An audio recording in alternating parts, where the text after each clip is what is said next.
Hello and welcome to my channel Close to the Edge. My name is Pat, where we talk about all things prog rock, classic rock, heavy rock, and maybe, just maybe, a stick of rock. Stick around, you never know. Welcome all my subscribers and viewers and new subscribers and viewers. Welcome along to 1977. This is the year I'm doing today.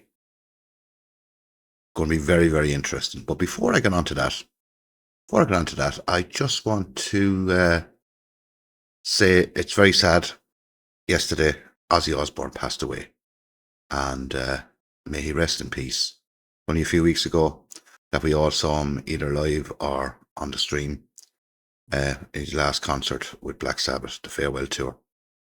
And may Ozzy rest in peace. Next thing up, I just want to wish my own daughter, Tara, happy birthday for today. She's 22. She's in a brilliant band called Aliens in Caves, young band. I'll leave the link in the description below for her YouTube channel. Great tracks. Very interesting. Great young band. Have a listen to them if you can. And if you're not really interested, maybe your sons or daughters who are a lot younger than us old fogies might be interested in it. And the final thing I want to say is today, when I'm doing this video, is the 23rd of July, 2025. It was a year ago tomorrow, the 24th, that I did my first video. And the first video I did was I ranked nearly all Jethro Tull's albums. Go and have a look at it if you want to cringe, because I do when I have a look back on it.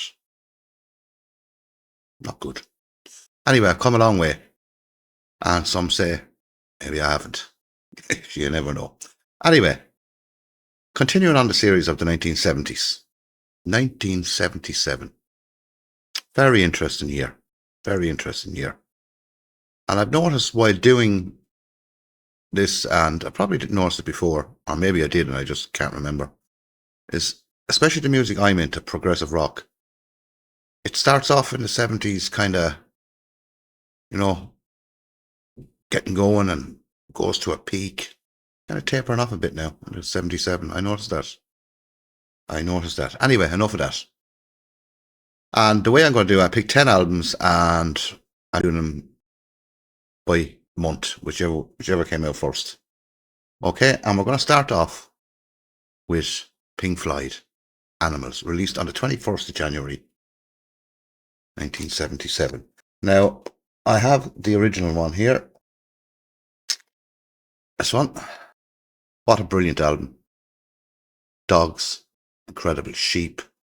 Everything on this album is my favourite Pink Floyd album. I also think it's their best. To be absolutely honest with you, I think this is their best album. This is the 1977 release. They did a kind of a remix, I think it was 2016 or around that time, I'm not sure. This one.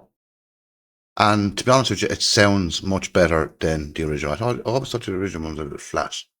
But they did a great job on this. Absolutely stunning on LP. But what they did a better job on, and it sounds better than the LP, is the Blu-ray 5.1 or 7.1 if you have Dolby Atmos. I don't have Dolby Atmos. But absolutely blows the LP out of the water. Listen to that in Dolby Atmos or in ordinary Dolby or DTS. Superb. Anyway, that's my first one, Animals. The next one to be released in my list, and these are albums, of course, that are only in my collection, of course. On the 11th of February, Jethro Tull released his masterpiece, Songs from the Wood. And it's kind of a start of a kind of a triple thing, really. Heavy Horses after this and Stormwatch. This is absolutely an amazing album. Absolutely amazing. The title track, Songs from the Wood. Absolutely blow your boat. It blows my boat. But this is the original album. And but if you want to get the box set, which is still available and not that expensive actually, this one, it's actually has everything on it. 5.1 in DTS, Dolby. It has all the extra tracks, live concerts. Absolutely stellar. But the album itself originally was a stellar album by the brilliant Jethro Tull. Next up. Now, this might be a bit of a controversial one in a lot of people's eyes, On the 25th of March, the brilliant Emerson, Lake and Palmer came back with Works Volume 1. Now, I know a lot of people don't like this album. I think this is absolutely amazing. And it's a must-have in anybody's collection if you're into progressive rock. Because this has the first side is Keith Emerson. He does a concerto, piano concerto. Amazing. Second side is Greg Lake with all his short songs. Absolutely brilliant. C'est la vie is on it. Third side then is Carl Palmer. He does his thing. Brilliant. And then, of course, the fourth side is they're all together, obviously. And they did Fanfare for a Common Man, which is a cover version. And Pirates. Like, this is an amazing album. And I think anybody who find Emerson, Lake and Palmer a bit boring or whatever, I think you need to take the wax out of your ears, to be quite honest with you. These are an incredible progressive rock band. Probably one of the greatest, or if not the greatest, in the 70s. Anyway, that's Works Volume 1. They brought out Works Volume 2 later on in the year, which is not as good as that, but still an excellent, excellent album. Right. Next one. Now we're changing music type here now. This is absolutely brilliant album. Released on May the 13th. Cat Scratch Fever by Ted Nugent. I think this is his best album. This is a brilliant. It was very popular. Like, the title track is absolutely stellar track. But a brilliant, well-produced album. Brilliant guitar work. Great singing on it. Absolutely one of those rocking albums where you'd be tapping your feet at. You know, and you'll always remember it. It's an absolutely killer album. Killer. That's Ted Nugent. Now, moving on to July. And on the 15th of July, the Giants, one of the giants of progressive rock, brought out Going for the One after a kind of a lull, because they went off and did solo albums after Relayer. And Rick Wakeman was back in the fold for this one. And they had no Roger Dean cover, Naked Man on the front of it. And this is absolutely brilliant. You have Awakened on this. Absolutely, what do I call that? Masterpiece of a track. Brilliant. But you have Going for the One, Wondrous Stories.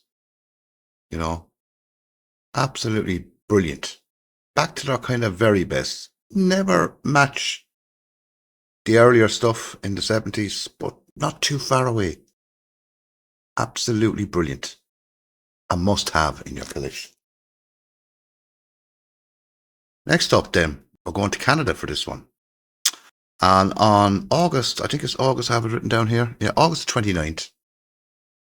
Rush, after the 2112 album, which was hugely successful for them, they brought out A Farewell to the Kings.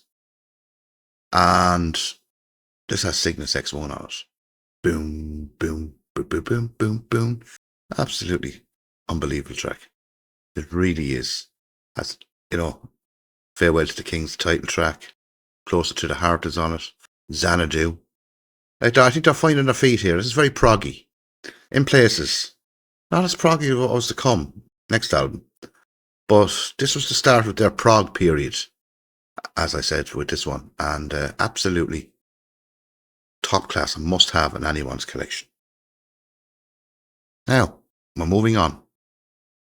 All the rest of these albums now, the last four, are all in October. And the first one, I'm kind of cheating a little bit on this one, actually. Santana Moonflower. Because half of it is live and half of it is studio. And of course, all these albums are supposed to be studio. But we're not talking about the live parts, we're talking about the studio parts. If they put all them together to get an album out of it, and this is just brilliant, Santana. Absolutely brilliant. One of my favourite albums by Santana, because the live stuff is brilliant as well. Unbelievable. The guitar work, drumming, everything about this classic album from a classic band. It's just sublime. Anyway, that's Santana, Moonflower. Now, we'll go towards the end of October. The next three albums, all released within a week of each other. All in the same week. We're going to Germany for this one. from the brilliant German band. I know a lot of you have never really heard of Eli or you're not into him, but I just beg everyone to just go and listen to these. Oceans. A lot of people say this is their best album. 26th of October this was brought out. A lot of people say this is their best album. It is one of their best because they have so many brilliant albums. And it's absolutely, if you like space rock, progressive rock, that kind of music, a bit of Pink Floyd-ish, you'll love this. It has an amazing cover on it. Look at that cover. Amazing cover. But absolutely Frank Borman there on guitar, the main man in Eli. I really beg you to go out and listen to this album because it'll blow you away. Absolutely blow you away. Now we're getting down to the second last one now. And this was released a couple of days later on the 28th of October. It's Queen's News of the World. And this one has We Are the Champions and it has We Will Rock You on it. And it's a brilliant album. One of my favourite albums by actual Queen. I'm not a huge fan of Queen as such. I used to be back in the late 70s. Used to be a big fan of them. Kevin will tell you that. Big fan of them. Kind of lost touch with them though. But this one is absolutely brilliant. I think you have jazz after that as well. But this is a brilliant album. Brilliant Queen album. We're to change in a few years' time, but this is stellar. Absolutely stellar. And we're down to the last one now. And this was released the last day in October. The date could be, some people say November, but I think 31st of October. Correct? You can correct me in the comments if I'm wrong. But this is the date I got. And you know that my favourite artist from America, bar none, is Frank Zappa. I think he's the greatest musician, songwriter, composer ever in music, in rock music history. He's the top, the ultimate. From anywhere, he's the ultimate. But I think the best band, in my opinion, my favourite band to come out of America is Blue Oyster Cult. And they released Spectres on the 31st of October, 77. And this is the golden age of leather is on this. It's a crazy, crazy, brilliant album. Godzilla.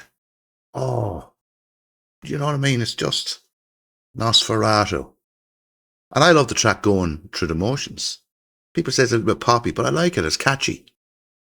You know what I mean? Are You Ready to Rock is on it. It's absolutely Dead Valley Nights. Like, it's just an incredible album from a brilliant, brilliant band. Absolutely superb. Anyway, that's my last one now. I have no honourable mentions, I don't think. Any honourable mentions? Who else would have brought out an album? Sex Pistols, I believe, brought out an album, Never Mind the Bollocks. I have it. Whether it's a must-have album or not, I couldn't tell you. What else was out that year? AC/DC had one. Powerage, not my thing at all. No, that album wouldn't be a must-have for me. I find they're a one-trick pony, to be quite honest with you. I look back, what's the album Back in Black from 1980, but I find all their music the same, to be honest, and bores me, to be honest with you. There's nothing happening in it, but that's only my opinion. A lot of people love AC/DC. Can't remember anything else that I have in my collection from that year, 1977, but I'd be interested in the comments what's in your collection from this year that I didn't name here. And maybe you might recommend a band or two that I haven't heard, which I'm after getting loads of them. And really and I'm listening to them on that streamy thing. Tidal, is it? And very, very interesting. But anyway, that's it. And I hope you enjoy that. And whatever you're doing, stay safe. Very important. And also, it's nice to be nice. Always nice to be nice. And if you do like this video, hit the subscribe button and like button. And if you're new to the channel, please do subscribe and like it. Because most of the people who watch my videos haven't actually subscribed. Haven't. Which I find it strange. But anyway, from me, Pat, here on Close to the Edge. Until my next video, moving on to 1978 next. Very interesting. From me anyway. Bye-bye.